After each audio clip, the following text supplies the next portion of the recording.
Hello friends, कसे आहात? आज आपण पुन्हा एकदा पावभाजीची रेसिपी पाहणार आहोत. ही पावभाजी तयार करण्यासाठी खूप सोपी अशी असणार आहे. या अगोदर पण मी एकदा पावभाजीच्या रेसिपीचा व्हिडिओ शेअर केला होता, तर त्या व्हिडिओला आपण खूप छान असा प्रतिसाद दिला, त्याबद्दल मनापासून धन्यवाद.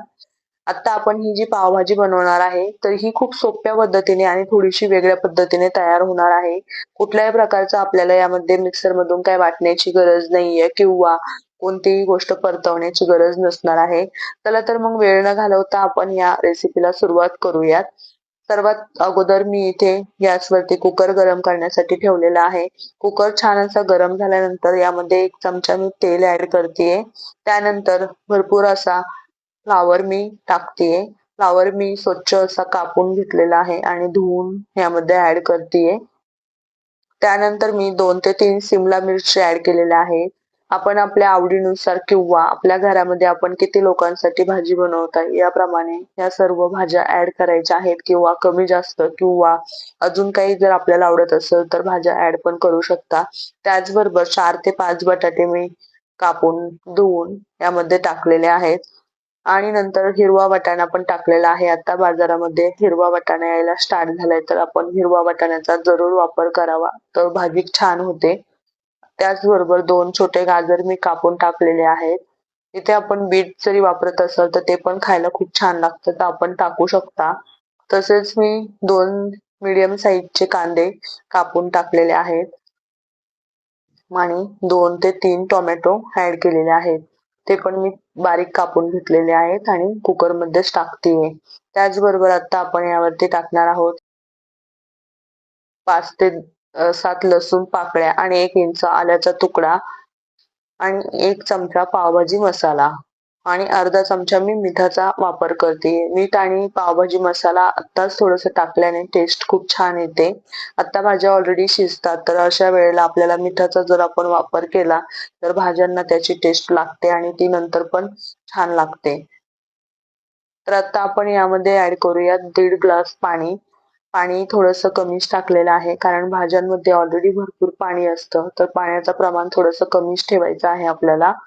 तर आता आपण कुकरचं झाकण लावून 4 ते 5 शिट्ट्या घेणार आहोत.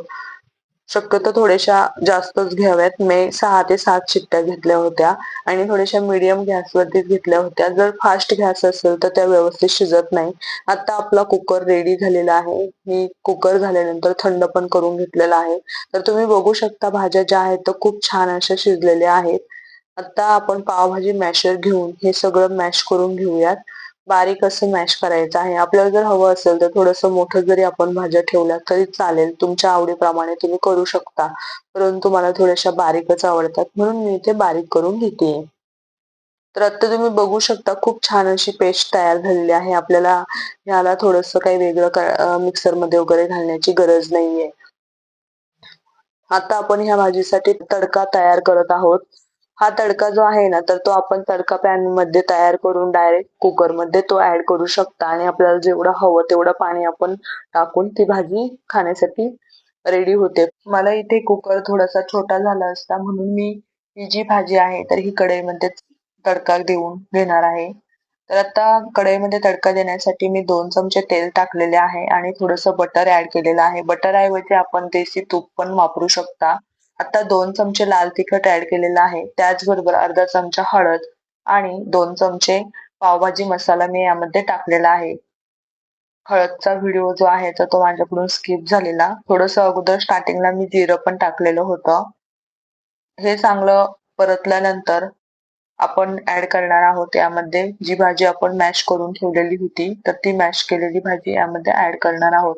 आता आपण आपल्या आवडीप्रमाणे म्हणजे दाट पातळपणा पाहून थोडंसं कोमट पाणी यामध्ये ऍड करायचं आहे. पाणी जे आहे ते थोडंसं कोमटच करून घ्यायचं. कोमट पाणी ऍड केल्यामुळे भाजीला टेस्ट छान येते. तर आपण कोमट पाण्याचाच वापर करावा. अशा प्रकारे तुम्ही जर भाजी बनवत असाल तर खूप छान अशी तयार होते आणि खायला पण खूप सुंदर लागते. तर मी ही जी भाजी बनवली होती तर ती खायला खूप छान तयार झालेली आणि खूप पटकन तयार झालेली. तर आता आपण जे कुकर होता त्या कुकरमध्येच थोडंसं पाणी टाकून तेच पाणी ह्या भाजीमध्ये ऍड केलेलं आहे आणि आपली भाजी रेडी आहे. एक उकळीच येणं बाकी आहे. तर आता आपण उकळी येण्यासाठी गॅस मीडियम फ्लेमवरती चालू ठेवूयात थोडंसं मीठ मी यामध्ये टाकलेलं आहे. ऑलरेडी पहिल्यांदा अगोदर जे मी मीठ टाकलेलं होतं तर त्याचा अंदाज घेऊनच आता मीठ ऍड केलेलं आहे. आपण माझ्या रेसिपी नेहमी पाहत असता तर माझ्या या चॅनलला आपण सबस्क्राईब करा म्हणजे आपल्याला ह्या रेसिपी ज्या आहेत तर त्या वेळेमध्ये पाहायला भेटतील. त्याचप्रमाणे लाईक करा, शेअर पण करा आणि जर आपण फेसबुक आणि इंस्टाग्रामवर पाहत असाल तर फॉलो करा. आता आपल्या भाजीला उकळी आलेली आहे आणि भाजी खाण्यासाठी पूर्णपणे रेडी असणार आहे. तर तुम्ही बघू शकता की ही भाजी लवकरात लवकर तयार झालेली होती. एकदम पटकन अशी तयार झाली आणि खायला पण खूप टेस्टी तयार झालेली. खूप क्रीमी क्रीमी ही भाजी वाटत आहे. अशी भाजी आपण एकदा नक्की ट्राय करा आणि आपल्याला आपण तयार केल्यानंतर ती कशी तयार होती हे मला एकदा कमेंट करून सांगा. माझ्या या रेसिपी पाहिल्याबद्दल सर्वांचे मनापासून धन्यवाद. असंच भेटूया पुढे एका नवीन व्हिडिओमध्ये. तोपर्यंत सर्वांना बाय. Take care.